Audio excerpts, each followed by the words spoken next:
Episode 2.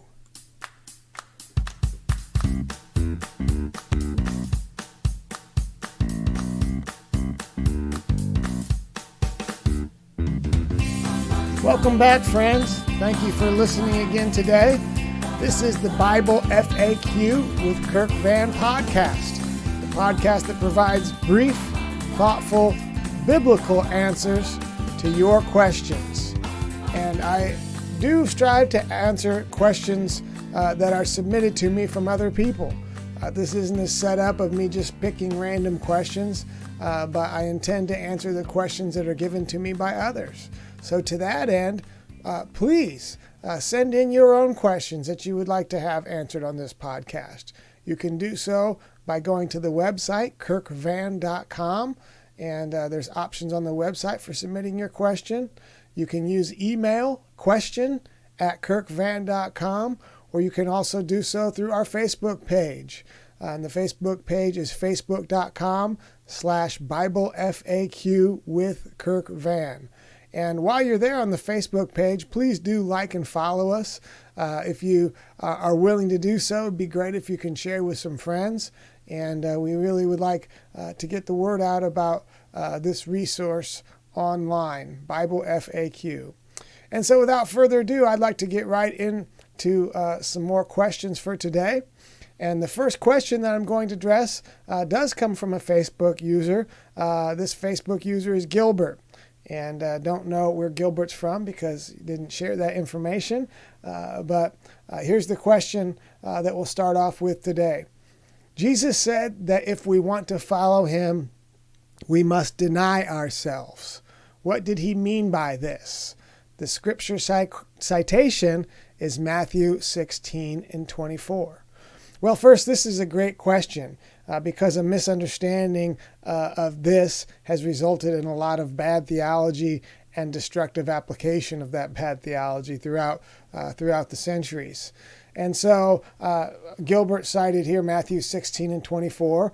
There's also parallels in the other Gospels. There's Mark 8 has this same quotation instance, and Luke 9 does as well.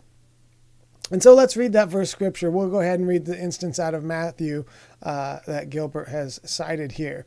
So Matthew 16:24. Then said Jesus unto his disciples, if any man will come after me, let him deny himself and take up his cross and follow me. So this, of course, is the well-known three-part directive. Deny yourself, take up your cross, and follow me. Well, first, let's start by defining the terms here. The Strong Concordance for the Greek word here just defines this word as to deny utterly or to disown. So from a literal sense, it actually means to disown. Another Bible tool resource I use, a Greek lexicon, it provides definitions for this term. A couple. One is to affirm that one has no acquaintance or connection with someone. And this is used in the Bible in reference to Peter's denial. When Peter denied the Lord, that was the case. But then the other definition we have here, and the other usage here in the New Testament, is to forget oneself, to lose sight of oneself and one's own interests. And it seems to me that that is the sense in which Jesus is using the term here in Matthew 16:24 and its parallels. So it seems that it is used in somewhat of a hyperbolic sense in these cases. And hyperbole is simply a figure of speech that's exaggerated somewhat for effect and not to be taken extremely literally. So there appears also to be an important cross-reference from another account instance that is helpful to draw upon for our explanation here.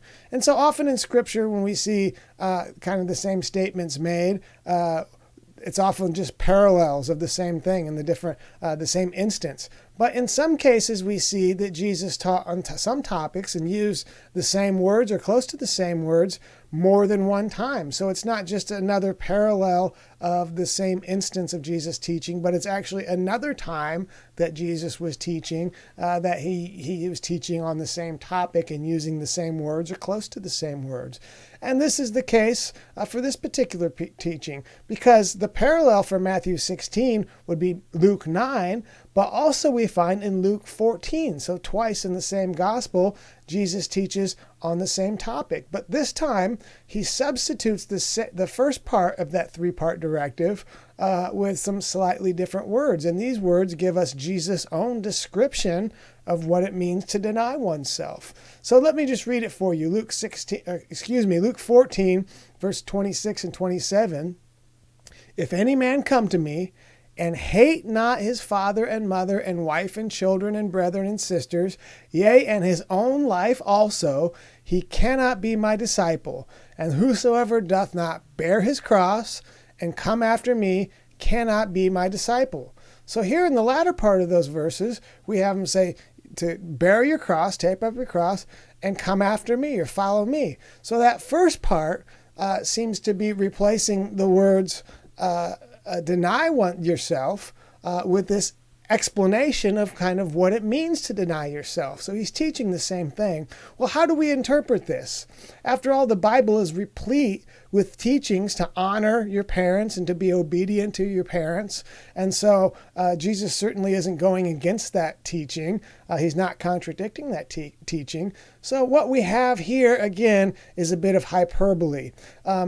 In other words, this is a matter of degrees or priorities or comparison. So what Jesus is saying is, in comparison to your service of me, in comparison to your love of me, by that comparison or to that degree, any other acquaintances or relationship that you have could be, in a hyperbolic sense, described as hating your father and mother and children and sisters in life also.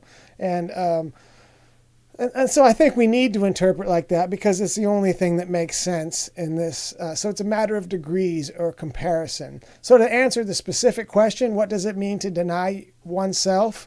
Well, as we already said, to lose sight of one's self-interest in favor of God's interest, or if I could just kind of unpack this in my own terms a little bit, to give up your own rights, to give up your own prerogatives in order to yield control completely to the Lord and to his will. In other words, we set aside our own plans, we set aside our own agenda, we set aside our own ambitions to a large extent, to a large degree. That doesn't mean completely. You don't have to, not work and not have a job and not have a home in order to follow Jesus. But they have to shrink in comparison. They have to, in a hyperbolic sense, be nothing to us in comparison to the love that we have for God and our plan and our order to follow his will and his plan for our life. And sometimes, in some cases, it's helpful to consider alternative translations or paraphrase. So let me give you some of the more descriptive paraphrases here we find of this same verse in Matthew. From Matthew 16 and 24. One translation says to give up all in place of deny oneself or deny yourself. Another says forget about yourself. Yet another says you must stop thinking about yourself and what you want. Another says say no to the things that you want. And all those kind of describe the same thing I was talking about. And, there's this Bible called the Message Bible, which is a paraphrase. It's a useful tool from comparison. It's not a literal translation. It often takes too many creative liberties. But it's a unique rendering here that I'll share. Matthew 16, 24 through 26. The Message Bible says, anyone who intends to come with me has to let me lead. You're not in the driver's seat, I am. Don't run from suffering, embrace it. Follow me and I'll show you how. Self-help is no help at all. Self-sacrifice is the way, my way, to finding yourself, your true self. Well, of course, we know Jesus didn't use those exact words, but that's a pretty good explanation of, I think, getting at the intent and the meaning of what Jesus was describing and the message that he was portraying at that time. And in the same vein of denying yourself, this idea that we're expressing here, this principle that is conveyed in these parallel passages, it's congruent with the larger biblical theme of self-denial in terms of divesting and shedding ourselves from the earthly desires, from worldly comforts and attachment that tend to distract us from yielding control to God. For example, in the parable of the sower in Matthew 13, Jesus talked about seed that was sown among thorns, and then he described and he embellished on that teaching and said that represents that seed being choked by the cares of this world and the deceitfulness of riches. In other words, cares of this world and riches can cause us to stumble. They can distract us from yielding control to God and truly following after him and his plan and his will for our life. Similarly, the Apostle Paul in his second epistle to Timothy, chapter number 2, he talked about no man that warreth entangleth himself with the affairs of this life. So he was using the metaphor here of the soldier and saying if you're going to be a good soldier of Jesus Christ, you can't afford to entangle yourself with the affairs of this life, the things of this life, so that you can please him who has chosen you to be a soldier. So in that sense, self-sacrifice, self-denial means separating ourselves from the influences, from the demands, from the attachments, the things of this life that would compel us to stop following Jesus in the way we should, to stop yielding control to him in the way that we should. And so that gets at the heart of what self-denial means. Now, we must be careful here. And I said there's abuses throughout history of this idea. This idea of self-denial, it is not a complete absolute renunciation or rejection of ourself in all aspects. The Bible does not teach asceticism, which is severe self-denial. It does not teach monasticism, a complete segregation of ourselves from society or anything like that. The Bible doesn't call us to, whip ourselves and beat ourselves so that we can experience, self-sacrifice and suffering. It doesn't call on us to live like a hobo without a home or without a job or without responsibility so that we can be free to follow Jesus. None of those things. So we've got to be careful, and various people throughout history have pushed this to extreme limits that are unhelpful and actually go against what is intended in these scriptures. And so again, it's a matter of degrees. It's a matter of priorities. It's a matter of comparison. Yes, we have to have responsibilities in this life. Yes, we have to do certain things in order to care for ourselves and others, but we cannot allow anything to detract us from our service to the Lord and following his will and his plan for our lives. The New Testament teaching on liberty of the believer holds that we are free to enjoy certain things that are morally neutral practices or activities. So we can even enjoy certain things in life. We don't have to totally self-sacrifice from anything that we like or find enjoyable. It's not that we can't have any hobbies or amusements or enjoyments. We're free to do that, and the Bible is replete with examples and declarations of that. But it must not ever come close to allowing anything to steal our focus away from serving God. So, in summary, what does it mean to deny ourselves when we become his disciples, his followers of Jesus? Well, it means we surrender our own self-interests, our own plans, and our own ambitions for the sake of following the Lord's direction and pursuing his will. As Jesus said in Gethsemane, not my will, but thine be done. It means we forego the comfort, the ease, the security that people instinctively seek in order to embrace hardship and challenges and even suffering for the sake of the gospel. It means we shed our attachments and our entanglements with the cares of this life and this world so that we can focus more appropriately and completely on the things of God. So Gilbert, thank you so much for the question submitted through Facebook, and I enjoyed compiling an answer to meet the needs of your question. And so I want to move on to the next question if we can. We'll try to get another one in here. And let's go looking at the different ones here. I had a question that I wanted to bring up, if I can find it here. Okay, here's a question. And this question is from Sophia in Muncie, Indiana. And again, if you know me, you know I go to church in Muncie. So Sophia is actually my niece, and she's 14 years old.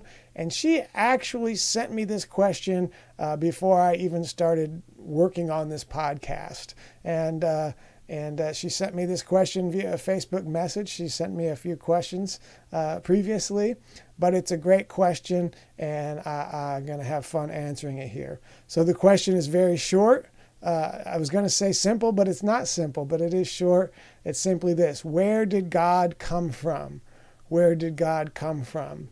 And, some people say, some people might instinctively say, well, that's a silly question. It's not a silly question at all. It's a deep question. It's a profound question.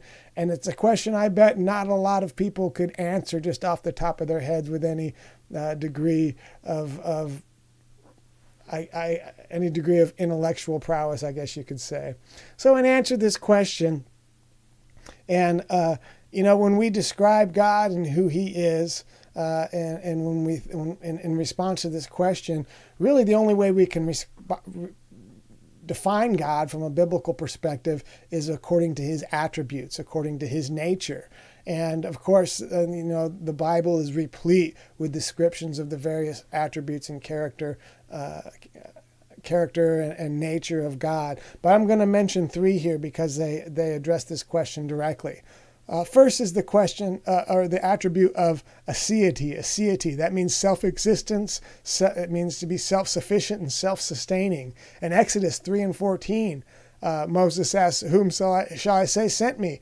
And then God replied, and God said unto Moses, "I am that I am."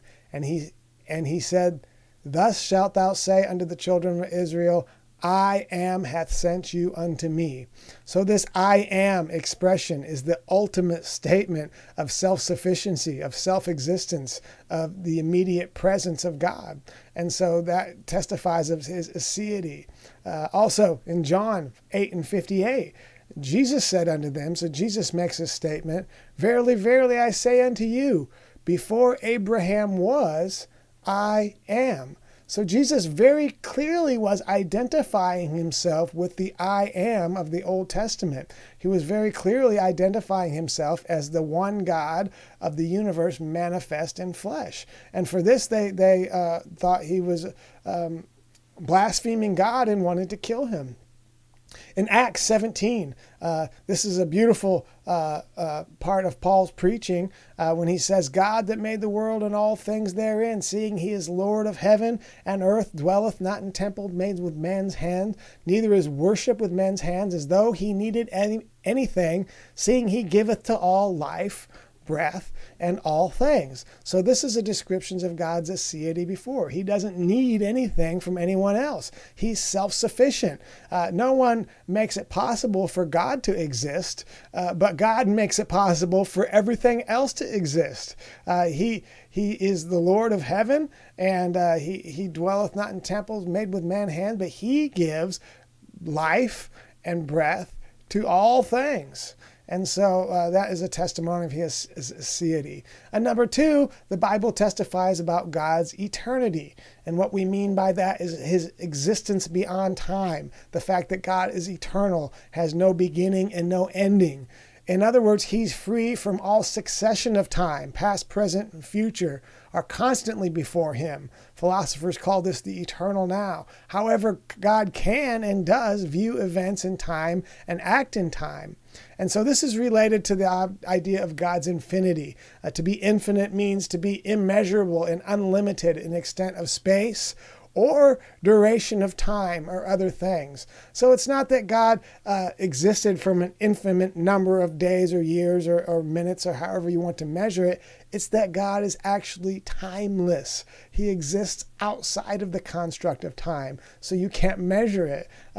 eternal doesn't even give the right meaning, because we think of eternity as just a passing of time, but God exists outside of all time. And so there's a few verses of Scripture, Psalm 90:2, before the mountains were brought forth, or ever thou hast formed the earth and the world, from everlasting to everlasting thou art God. Psalm 93:2, thy throne is established of old, thou art from everlasting. And a few more verses of Scriptures we could go into, but that's sufficient to describe this powerful characteristic. In Romans, the third thing I want to get into here. So we talked about God's aseity, God's eternity, and the Bible also testifies of God's transcendence. Now this is related to and linked to God's eternal nature, or his infinity, if you will. And what we mean by transcendence is God as existing apart from and not subject to the limitations of the material universe. And that is a powerful definition of God. Again, he transcends space and time. He is not subject to its limitations because it's not beholden him. And of course, in the intelligent design creation worldview, we understand that the universe itself was brought by God, and so he exists outside of it. He's external from it. He's not limited to the things that make up the temporal universe. And of course, every verse about creation in the Bible, which is dozens and dozens, if not more, point to the transcendence of God. In order for God to create the universe, in order for God to create the world, he had to be outside of the universe and outside of the world and not subject to its limitations. And so, again, Acts 17, in that statement we read, how that it is God that is Lord of heaven and earth, and how it is he that gives life and breath to all things. That speaks of his transcendence as well as his eternity, if you will. In Jeremiah, the prophet, in chapter 23, verse 23 writes, let me start that over. Am I a God at hand, saith the Lord, and not a God afar off? Can any hide himself in secret places that I shall not see him, saith the Lord? Do not I fill heaven and earth, saith the Lord? So we often use this verse of Scripture in relation to God's omnipresence, but it also shows God's transcendence. He's saying, I'm not just a God that's close. I'm not immanent in creation, but I'm also a God that's afar off from our perspective. And that points to his transcendence, and he's outside of the universe, and that he fills the entire universe. And he can only do that if he exists outside of its physical demands and limitations. And then Colossians chapter 1, verse 16 and 17. For by him were all things created that are in heaven and that are in earth, visible and invisible, whether they be thrones or dominions or principalities or power. All things were created by him and for him, and he is before all things, and by him all things consist. So again, speaking of many things, but one of those is the transcendence of God. He's before all things. Before anything existed, God existed. And so these things taken together point to a God that exists beyond time. So the question, where does God come from?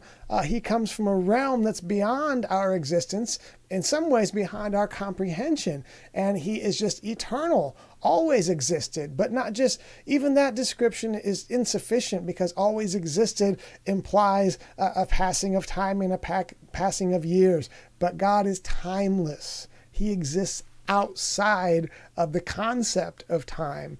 And that's hard for us to imagine. Now, some people just say, oh, that's meaningless and nonsensical. It's unrealistic. You're just making up things to describe this God. But philosophically, there must be a being or a force that is external and transcendent beyond space and time. It's necessary in existence.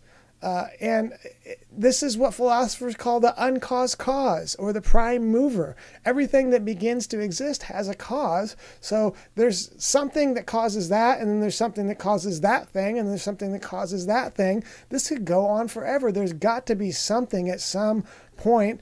Again, we're talking about in time, but there's got to be a transcendent, external, timeless entity that is the cause of all things, that itself does not have a cause. And that is exactly the theistic view of a God, a timeless, spaceless entity, intelligent being with unlimited power. Logic and reason dictate a transcendent cause. This is not just something that Christians come up with to cover up for the lack of an intellectual argument. Even the ancient philosophers recognized this and made the same case. So, interestingly enough, and I'm going probably a bit beyond the scope of this question, but I think this is very important to substantiate the claims I'm making here. Science itself has provided us with incredible evidence that increases the probability for, number one, for the existence of God in the way that I just described him, and number two, for that God being an intelligent designer or creator of the universe. And let me unpack this a little bit. Until the 20th century, the prevailing view of secular philosophers and scientists alike was that the universe was external. They said matter and energy had just always existed, and the universe has just always existed. It never began to exist. Attributing those same attributes that I just attributed to God, they attributed those to the universe. And therefore, they concluded it never began to exist. Therefore, there was no need for an external explanation such as God, because the universe itself just always existed. Well, that worldview that was held popularly by many philosophers and scientists prior to the 20th century, it utterly was obliterated under the impact of Albert Einstein and his general theory of relativity and its applications to the questions of cosmology. So in a nutshell, what Einstein did was he theorized through his understanding of physics that the universe cannot be a static, timeless, eternal entity. He said it must be either in a state of collapse or expansion, and he didn't know which, but he says it's got to be one or the other. Since that time, the prevailing view is one of expansion. But either way, Einstein theorized that the existence of the universe cannot be extrapolated to past infinity. In other words, the universe is not eternal, is what he believed from his understanding of physics. The universe, indeed, space and time itself must have had a beginning at some point in the finite past. Well, not just a few decades later in the 20th century, astrophysicists provided observational evidence for these theoretical predictions of Einstein. And so now today, the prevailing view, widespread among astrophysicists and cosmologists alike, is that the universe is not infinite, but they would say that time and space and matter and energy, all the things that make up the universe, are all finite and came into being at a certain point in time. And in fact, the theory of the Big Bang is one attempt to explain how that could have happened. Now, many scientists may not admit it, but the implications of this are undeniable. The existence of the universe itself requires an external, transcendent cause of the universe. And that's the very definition of God as I just explained it. One that has aseity, one that has eternity, one that has infinity, one that is transcendent beyond the forces and the limitations of the universe. And so the question, where did God come from? Well, he didn't come from anything or anywhere. He's the uncaused cause, the prime mover. He exists beyond time. He's eternal. He is free from all succession of time, from the past, present, and future are ever before him. He is self-existent, self-sufficient, self-sustaining. He exists apart from the material universe and is not subject to its limitations, for example, time and space. And to put a fine point on it, this understanding is necessary for the reality of the universe. To deny this is to leave the universe without any cause whatsoever, which is untenable and defies reason. So the best explanation for the existence of the universe, to use the cosmological argument for the existence of God, is God himself, a transcendent, intelligent, unembodied force. And that is the very classical definition of God himself. Well, we got through 2 questions today. Once again, thank you so much for joining me in this podcast and listening to it today. Please check back. We're going to have a new podcast every week.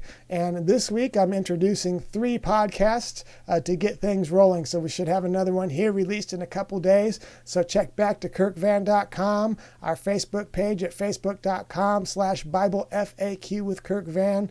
And thank you for liking and following and supporting this ministry and podcast. And so, until next time, the Lord bless thee and keep thee. The Lord make his face to shine upon thee and be gracious unto thee. The Lord lift up his countenance upon thee and give thee peace. Farewell for now.